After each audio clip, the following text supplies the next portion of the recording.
تک کے لیے الگ الگ نبی آتے تھے، لیکن میرے دوستوں اس آیات مبارکہ کے اندر جمیعاً کا لفظ بتا رہا ہے کہ رب العالمین نے حضور علیہ السلام کو آخری نبی بنا کر بھیجا، ہمیشہ تک کے لیے نبی بنا کر بھیجا۔ اللہ نے آدم علیہ السلام کو نبی بنا کر بھیجا، لیکن جمیعاً کا لفظ نہیں ذکر کیا۔ ابراہیم علیہ السلام کو نبی بنا کر بھیجا، جمیعاً کا لفظ نہیں ذکر کیا۔ نوح علیہ السلام کو نبی بنا کر بھیجا، اسی طرح جمیعاً کا لفظ نہیں ذکر کیا۔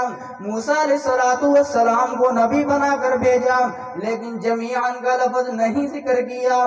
چلتے چلتے جب یہ سلسلہ تیرے اور میرے پاک پیغمبر جناب محمد الرسول اللہ صلی اللہ علیہ وسلم تک پہنچا، رب العالمین نے کلام قرآن مقدس میں فرما دیا، یا ایھا الناس انی رسول اللہ الیکم جمیعا الذی لہ ملک السماوات والارض، کہ او لوگوں میں تمہارے پاس آخری نبی بھیج رہا ہوں۔ جمیعاً کا لفظ اسی بات پر دلالت کرتا ہے کہ آپ علیہ السلام کے بعد کوئی نئی شریعت نہیں آنے والی، کوئی نیا نبی نہیں آنے والا۔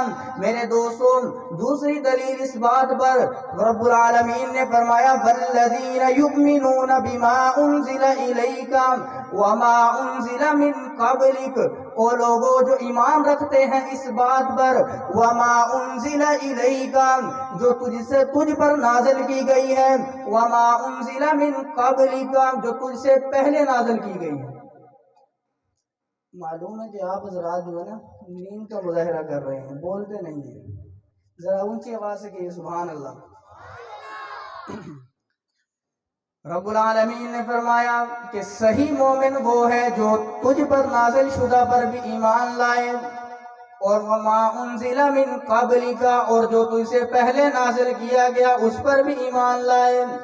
صحیح مومن وہ ہے، اگر آپ کے بعد کوئی اور نبی آنا ہوتا تو رب العالمین فرماتے وما انزل من قبلک وما انزل من بعدک فرماتے، لیکن چونکہ آپ آخری نبی تھے، آپ کے بعد کوئی نبی نہیں آنا تھا، اسی لیے رب العالمین نے فرمایا وما انزل من قبلک، فرمایا وما انزل من بعدک نہیں فرمایا۔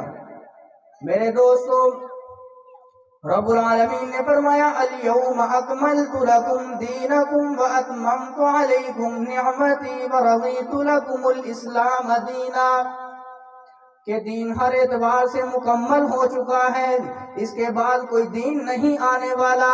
اسی طرح نبی بھی دین لانے والے بھی مکمل ہو چکے ہیں، کوئی نیا نبی نہیں آنے والا۔ جس طرح ہم فرائض کے اندر تبدیلی نہیں کر سکتے، ہمارے اوپر 5 نمازیں فرض ہیں، ہم ان کو 3 یا 6 نہیں کر سکتے، اسی طرح میرے دوستو کعبہ کا حج فرض ہے، اس کے علاوہ کسی دوسری جگہ کا حج نہیں کر سکتے۔ اسی طرح دین کو روزہ فرض ہے، ہم رات کو نہیں رکھ سکتے۔ تو میرے دوستو دین بھی آخری ہے، اسی طرح کوئی اور نبی بھی نہیں آنے والا کہ ہم کوئی نئی شریعت، اب اللہ رب العزت فرماتے کہ نئی شریعت نہیں بھیجنے والے، ہم نے اپنے نبی پر ختم نبوت دین کو مکمل فرما دیا ہے۔ دوسری جگہ فرمایا وعد اللہ الذین آمنوا منکم وعملوا الصالحات لیستخلفنہم فی الارض کما استخلف الذین من قبلہم، رب العالمین نے وعدہ لیا ان لوگوں سے جو ایمان لائے تم میں سے، آمنوا منکم وعملوا الصالحات، اور نیک عمل کیے انہوں نے، لیستخلفنہم، البتہ ضرور تم کو خلیفہ بناؤں گا میں، کما استخلف الذین من قبلہم، جیسا کہ میں نے خلیفہ بنایا تم سے پہلے لوگوں کو۔ تو میرے دوستو یہ آیات بھی مسئلہ ختم نبوت پر دلالت کرتی ہے۔ کیوں؟ یہ آیات مبارکہ صحابہ اکرام رضوان اللہ تعالی علیہم اجمعین کے بارے میں نازل ہوئی جو سراپا اطاعت تھے۔ اسی طرح رب العالمین نے خلافت کا ذکر کیا، نبوت کا ذکر نہیں کیا کہ میں تم کو خلیفہ بناؤں گا۔ معلوم ہوا کہ اگر حضور کے بعد ختم نبوت کا سلسلہ جاری ہوتا تو رب العالمین نبوت کا ذکر فرماتے، خلافت کا ذکر نہ فرماتے۔ تو یہ بھی اس بات کی دلیل ہے کہ نبی کے بعد ختم نبوت کا سلسلہ مکمل ہو چکا ہے، بند ہو چکا ہے۔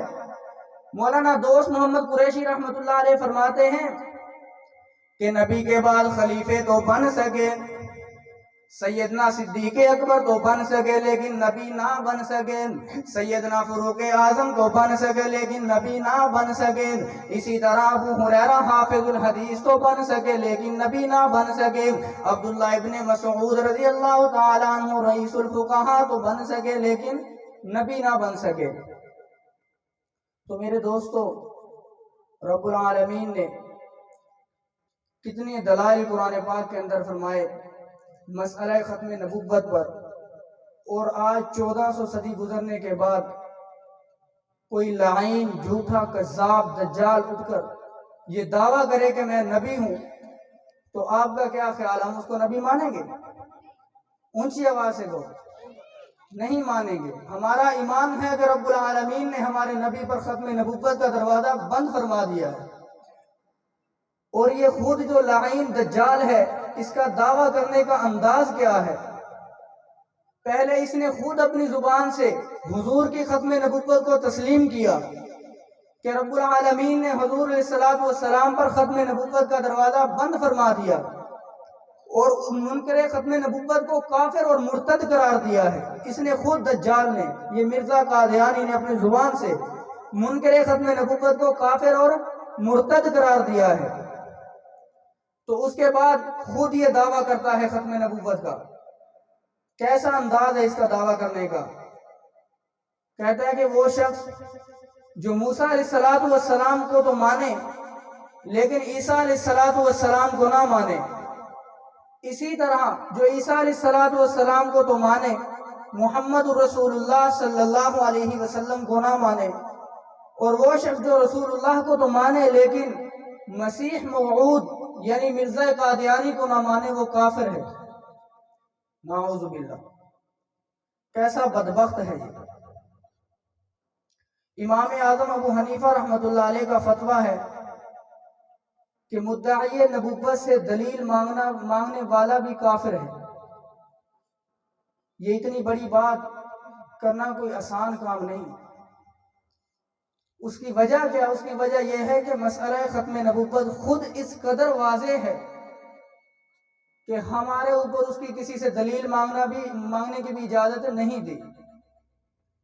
جو دعویٰ کرنے والے، نبوت کا دعویٰ کرنے والے سے دلیل مانگے تو وہ کافر ہے، اور اسی طرح دعویٰ کرنے والے پر ایمان لانا تو بطریق اولا کافر ہوگا۔ رب العالمین نے فرمایا، بس آخری بات عرض کرتا ہوں، اس کے بعد اپنی بات ختم کرتا ہوں۔ وَإِذْ أَخَذَ اللَّهُ مِيثَاقَ النَّبِيِّينَ لَمَا آتَيْتُكُم مِّن كِتَابٍ وَحِكْمَةٍ ثُمَّ جَاءَكُمْ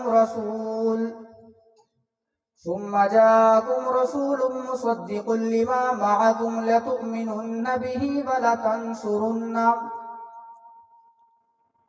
اور جب رب العالمین نے پختہ وعدہ لیا ان لوگوں سے، تمام نبیوں سے پختہ وعدہ لیا کہ جب میں تم کو کتاب دوں اور حکمت عطا کروں، پھر اس کے بعد کوئی نبی آئے اور تم پر تمہاری آسمانی کتابوں پر ایمان لائے، لَتُؤْمِنُنَّ بِهِ وَلَتَنصُرُنَّهُ، البتہ تم ضرور بضرور اس پر ایمان لاؤ اور اس کی مدد کرو۔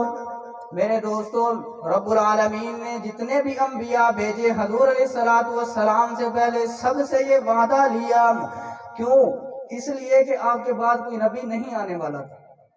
تمام نبیوں سے یہ وعدہ لیا کہ تم اس بات کا وعدہ کرو کہ تمہارے بعد ایک نبی آئے گا اور وہ تمہاری کتابوں کی تصدیق کرے گا جو میں نے تم پر نازل کی ہیں، تو پھر تم اس پر ایمان بھی لانا اور اس کی مدد بھی کرنا۔ تو اب ایک شعر حضور علیہ السلام کی خدمت سیرت کے بارے میں سنا کر اپنی بات کو پورا کرتا ہوں۔ ذرا بلند آواز سے سبحان اللہ کہہ دیجیے۔ پنجابی سمجھ آتی ہے آپ کو؟ سریکی تو مجھے نہیں آتی۔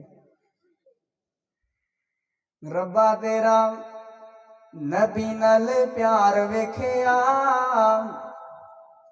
سب نالو سونا تیرا یار ویکھیا ربا تیرا نبی نال پیار ویکھیا سب نالو سونا تیرا یار ویکھیا خونو ہاتھ بی بی آمنہ نے لایا ہے چھالا مار پانی خود قدم چ آیا ہے بدلاں دا سایہ بارو بار ویکھیا ربا تیرا نبی نال پیار ویکھیا ستاں آسماناں تک نال نال جاندا ہے پر ایک تھاں تے آ کے جبریل رک جاندا ہے اساں تینوں سدرا تو پار ویکھیا اساں تینوں سدرا تو پار ویکھیا